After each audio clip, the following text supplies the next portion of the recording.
sekolah kan. Assalamualaikum warahmatullahi wabarakatuh.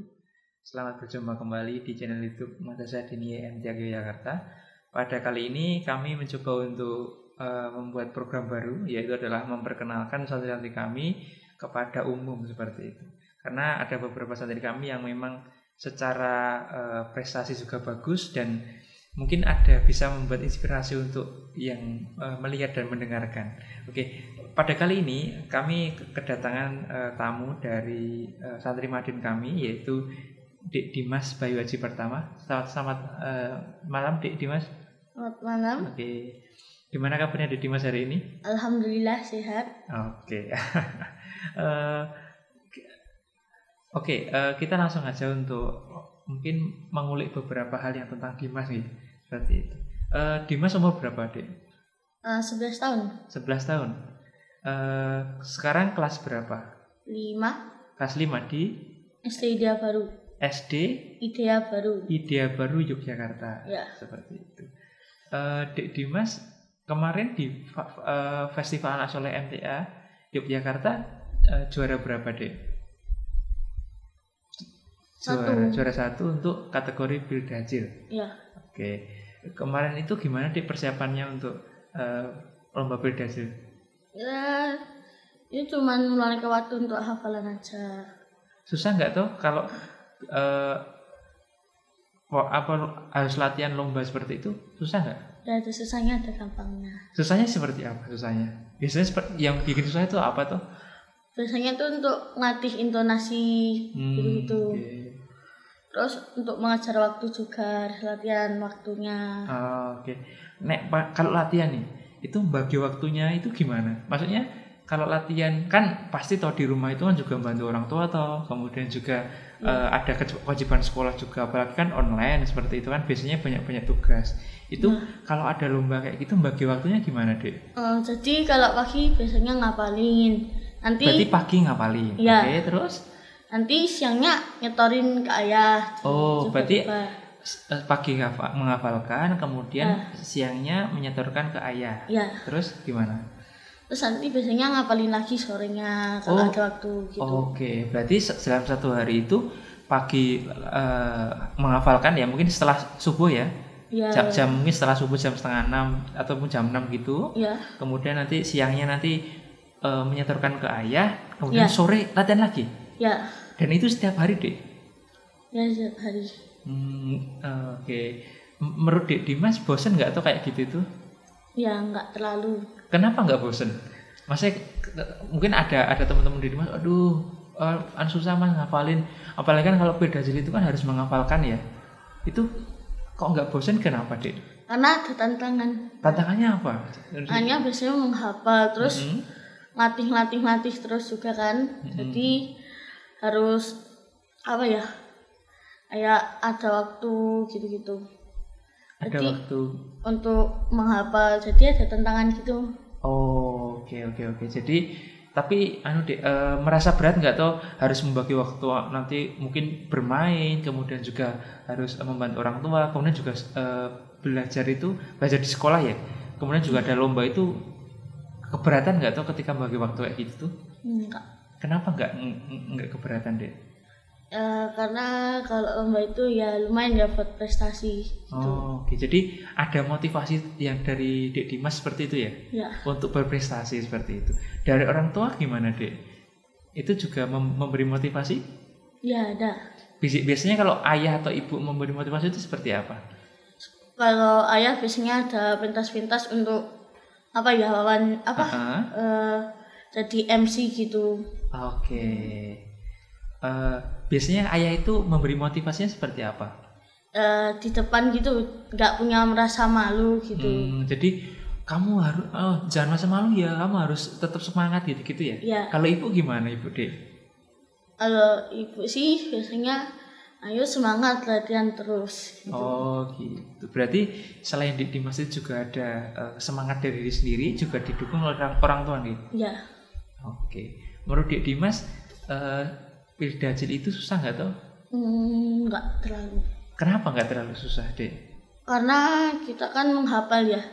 Jadi di situ mesti ada ayat-ayat yang biasa sudah dihafalkan nanti diulang lagi. Oke. Berarti basicnya di Dimas itu suka menghafal sebenarnya. Iya. Kemudian juga kebetulan ada lomba Bildacil yang menjembatani itu seperti itu ya. Iya.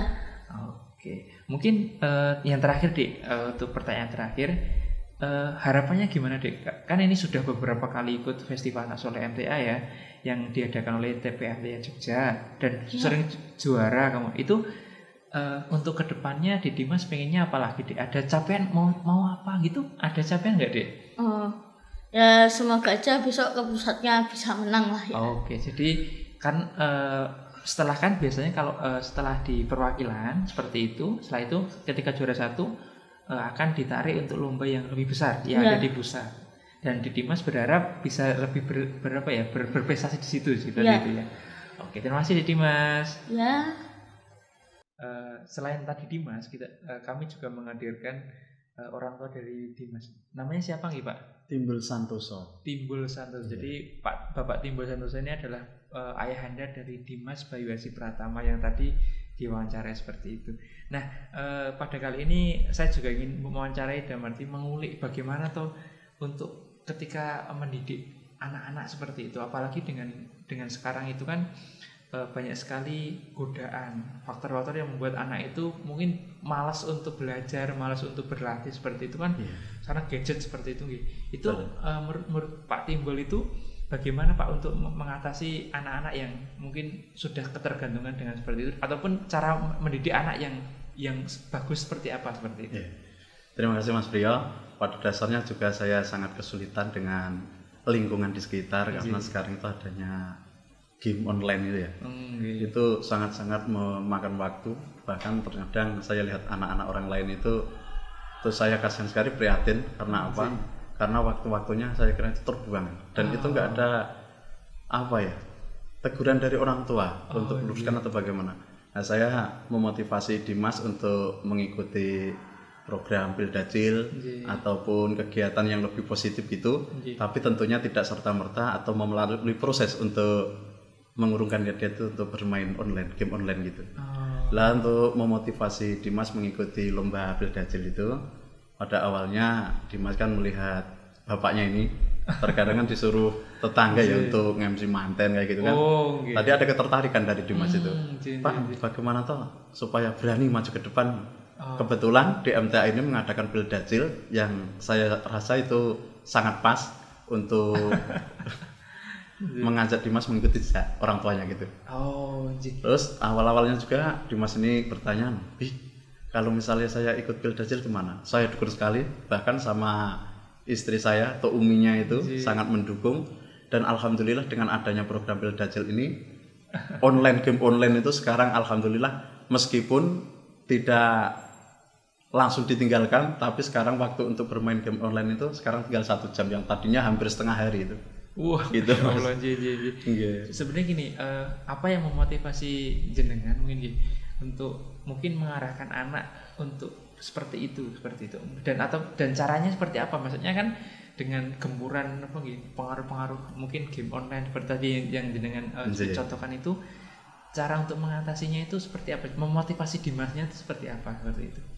Ya terkadang saya kasih video-video yang ada akibat fatal daripada bermain game online itu. Mungkin dari video entah hoax atau enggak, tapi itu saya kira video itu sangat-sangat membuat jerah atau membuat takut anak saya untuk bermain game online. Dan saya berikan ganti dari hiburan yang dia lakukan itu, mungkin dengan ada cerita-cerita dari saya yang kira-kira membuat Dimas itu tertarik dengan cerita itu. Tapi tentunya dengan cerita itu saya juga ada pamrih, nanti setelah ini tapi Dimas harus belajar ini ya. Iya Bu. Setelah itu dengan cara-cara yang lebih halus tentunya. Karena anak ini sangat-sangat mudah menangis ya, bisa dikatakan seperti itu ketika dia melakukan sesuatu yang orang tua anggap itu salah. Terus kita cara mengasih taunya dengan memarahinya atau dengan membentaknya, ternyata itu nggak efektif. Dan selain dengan memberitahu atau memberi contoh-contoh, ya salah satunya harus contoh itu, orang tua harus memberi contoh yang kira-kira anak itu mengikuti perintah orang tuanya itu sangat ikhlas. Karena apa? Karena orang tua aja mengajari, masa anaknya enggak, kan seperti itu. Oh, oke. Berarti memang harus ada keikhlasan gitu, dan memang mendidik anak itu tidak bisa dengan kekerasan, dengan membentak ataupun dengan sesuatu yang keras, yang mungkin tegas, cuma tegasnya itu tidak kekeras seperti itu. Jadi mungkin lebih lemah lembut seperti itu. Menurut jenengan itu pendidikan anak yang mungkin lebih keras, yang keras itu efeknya seperti pun kalau menurut jenengan? Biasanya anak ini mungkin kalau dikasih tahu dengan cara yang keras, dia itu sebenarnya itu bukan hormat sama orang tua atau nurut, tapi itu adalah sebuah ketakutan yang mungkin dia tuh memberontak tapi nggak berani untuk mengutarakan, Mas. Gitu. Dan itu akan menggambarkan sebuah dendam atau kemungkinan karakter si orang tua ini yang melakukan peneguran dengan cara yang keras itu akan membekas pada anak, bahkan anak ini nanti akan mengikuti jejak atau cara orang tua memberitahu dengan cara yang keras itu. Berarti mungkin saya simpulkan ya tadi, berarti ketika mungkin untuk membuat anak itu mungkin dekat dengan kita, kemudian juga mengikuti beberapa kegiatan yang mungkin kita agak positif itu mungkin yang pertama dicontohkan, kemudian juga dimotivasi gitu-gitu. Kemudian juga yang ini juga pola pendidikan anak tentang komunikasi dengan anak seperti itu. Jadi dengan komunikasi yang baik, dengan mungkin walaupun mungkin ya awal-awalnya mungkin agak harus sabar seperti itu. Betul, melalui proses seperti itu. Akhirnya dengan mungkin dengan kesabaran, dengan keikhlasan, akhirnya mungkin dengan lemah lembut juga, akhirnya membuat anak itu juga bisa enak dengan kita. Betul. Seperti itu. Kalau Dimas itu kan sudah sampun mengikuti beberapa ajang seperti itu, dan mungkin ketika ada momen kalah itu pribun, kalau dari jenengan pribun? Kalau dari saya itu bahkan ada kekalahan dalam arti setiap lomba itu jangan kalah terus tapi jangan menang terus, karena positifnya atau yang bisa kita ambil dari pelajaran kekalahan itu adalah bahwa kita berlomba itu banyak musuhnya, dan mereka pun harus ada yang berharap, masing-masing berharap untuk menang. Tapi kalau semua menang nggak mungkin. Lah mungkin dengan kekalahan ini si anak harus kita beri semangat agar lebih baik kemungkinan orang yang menang itu karena dia persiapannya lebih matang seperti itu. Dan itu akan kita motivasi ke anak bahwa orang yang menang itu kemungkinan persiapannya lebih matang, dan si Dimas juga harus mengikuti jejak orang yang menang seperti itu. Jadi memang berarti otomatis evaluasi ternyata ketika kalah itu dengan anak itu juga penting ya berarti. Betul Mas, sangat penting itu Mas. Jadi mungkin terima kasih mungkin itu untuk pertanyaannya, dan terima kasih ini salah satu inspirasi gitu. Berarti mendidik anak itu memang harus menggunakan lemah lembut seperti itu, kemudian juga kita motivasi agar mungkin, karena memang gini, mendidik anak kan seperti memahat suatu batu. Betul, ketika Mas. Memang kita mahatnya bagus, mahatnya dengan rapi, ya akan menjadi bentuk yang bagus. Tapi ketika kita mahatnya asal-asalan dengan mungkin ketegasan, dengan marah-marah, ya akhirnya bentuknya juga kurang bagus seperti itu. Terima kasih Mas. Sama-sama Mas. Timbul gitu. Mungkin itu untuk wawancara saya kali ini. Terima kasih untuk Mas Timbul juga yang sudah membagi inspirasi kepada kami. Tadi juga ada Dimas seperti itu. Dimas adalah salah satu santri kami, santri Madrasah Diniyah Jakarta yang juga berprestasi seperti itu.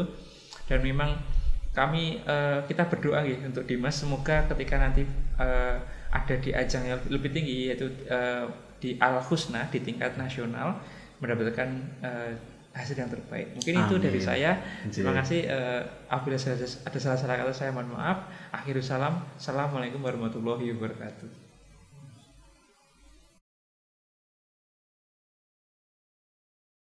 Warahmatullahi wabarakatuh.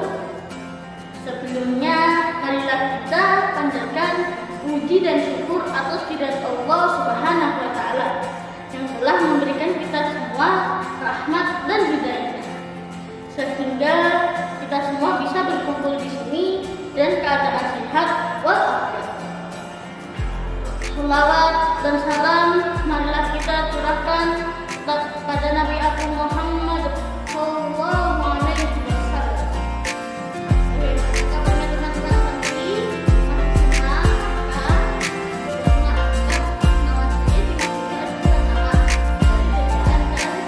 From up above I heard the angels sing to me these words.